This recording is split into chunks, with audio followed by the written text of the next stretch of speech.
આપણે રોકવા માંગીએ છીએ કે આંકડો આવી રહ્યો છે તે આપણે દર્શકોને જણાવી દઈએ. વધુ એક સર્વેનો આંકડો આવી રહ્યો છે તે પ્રમાણે મેટ્રિકના સર્વે પ્રમાણે એનડીએ 350 થી પણ વધુ સીટો મેળવે તેવું અનુમાન છે.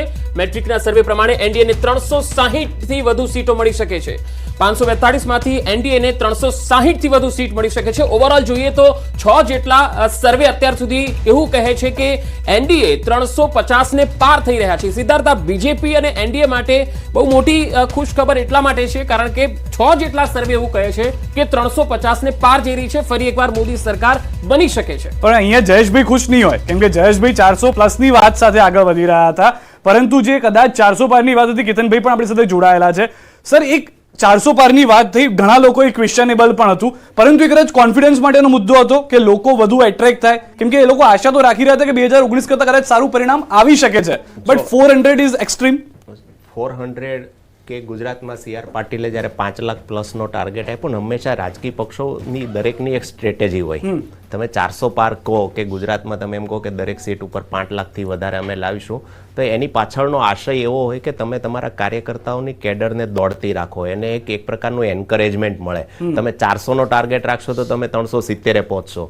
તમે 5 લાખનો ટાર્ગેટ લીડનો રાખશો તો તમે 2.5 લાખથી વધારે લીડ મેળવી શકશો. એટલે હું માનું છું કે આમાં એમ્બિશિયસ ટાર્ગેટ કરતા સ્ટ્રેટેજી વધારે હતી કે ભાઈ એકવાર 400 એટલે તમારું આખું કાર્યકર્તાઓનું નેટવર્ક દોડતું થઈ જાય. 400 તમે કરો.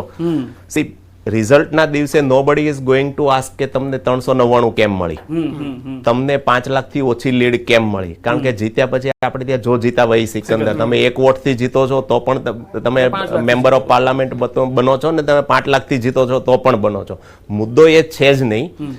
એ નેરેટિવ ફક્ત એટલા માટે હતું કે ગ્રાઉન્ડ લેવલ ઉપર કાર્યકર્તાઓની કેડરને સતત દોડતી રાખવી, ને કેડર દોડતી રહે તો જ ચૂંટણી જીતી શકો તમે. એટલે હું નથી માનતો કે 5 લાખની લીડ કે 400 પાર બહુ મોટો પ્રશ્ન હોય. એકવાર તમે 300 બેઠક પ્લસ એનડીએ સત્તા પર બને છે તો જો જીતા વહી સિકંદર છે. એટલે એમાં કોઈ એવો મહત્વનો કોઈ ફોલ સાબિત નથી થતો. બિલકુલ. આપણી સાથે કોંગ્રેસના નેતા પણ આવી રહ્યા છે, મુકેશભાઈ પંચાલ જોડાયા છે, હાલ જ આવ્યા છે. એટલે મુકેશભાઈ, પહેલા તો 6 સર્વે આવ્યા અને 350 ને પાર એનડીએ કહે છે. હમણાં જ એક્ઝિટ પોલના પહેલા ખડગેજીએ 295 કીધું. હવે આપ શું કહો છો? આ સર્વે જે છે એ નથી આવી રહ્યા ફેવરમાં. સૌથી પહેલા તો જે આ ઓપિનિયન પોલ જે છે ને, એક્ઝિટ પોલ, એને હું કંઈ બહુ તથ્ય વાળા માનતો નથી. મારી પોતાની વાત કરું, કોંગ્રેસ પક્ષની વાત કરું. કારણ એવું છે કે 2004માં જ્યારે વાજપેયીજીની સરકાર હતી ત્યારે પણ બધી પ્રમોદ મહાજનજી ને વાજપેયીજીને ઘણા બધા આગેવાનો ફીલ ગુડ ફેક્ટર ઇન્ડિયા સાઇનિંગની વાત કરી, અને ફરીથી અટલજી કી સરકાર આવી વાત હતી, અને પછી રિઝલ્ટ વખતે આપણે જોયું બધાએ શું થયું, ને 10 વર્ષ યુપીએ સરકાર ચાલી. એટલે ઓપિનિયન પોલ જે છે ને એ તો ખરેખર હું તો માનું છું આની ઉપર ચર્ચા કરીએ છીએ ને એ આપણે આ ટીવી ચાલે છે ને ચર્ચા કરીએ છીએ. બાકી ઓપિનિયન પોલ એટલે શું?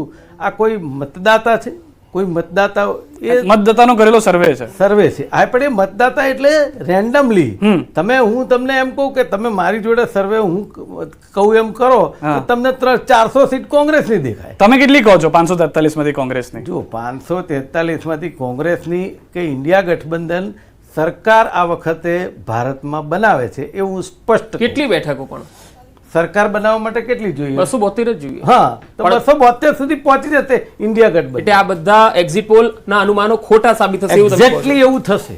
ઠીક છે.